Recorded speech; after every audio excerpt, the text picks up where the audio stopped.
Dili ka mapildi sa negosyo tungod sa usa ka dako nga sayop, kundi tungod sa gagmay nga butang na sige nimog baliwala. Una, wala nimo gitagad ang gamay nga kwarta. Maingon ka siguro sinsilyo raman ni, gamay ra na or piso ra na. Pero ang tinuod, ang gamay nga gasto mura nagpatak sa tubig. Hangtod sa usa ka adlaw, nahubsan na ka ug napurdoy na ka. Ikaduha, mugasto ka para magpa-impress sa uban. Mupalit ka og usa ka butang nga dili nimo kinahanglan. Para lang mura kag successful tan-awon sa uban. Pero ang behind the scene di ay puno dahi ka sa utang. Hinumdumini ka negosyo.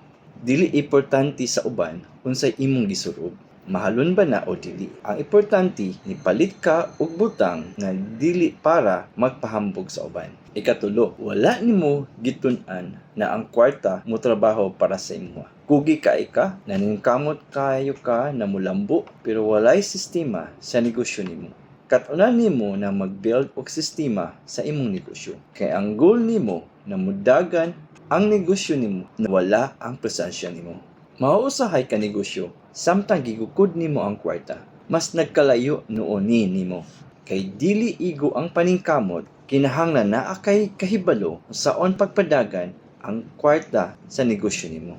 Ikaupat ka negosyo, wala kay financial na plano. Musulod ang kwarta, mugawas dayon. Pero wala kay konkreto na plano sa pag-track sa sulod o gawas sa kwarta sa negosyo. Maubalik-balik lang ka, break even, or lugi man gani, hangtod molabay na ang tuig, wala kay klaro nga ipakita kung nilambo ba imong negosyo. Kanegosyo, kung dili nimo kontrolon ang imong kwarta, ang kwarta ang mo kontrol nimo. Ikalima, nagsigira kag hulat.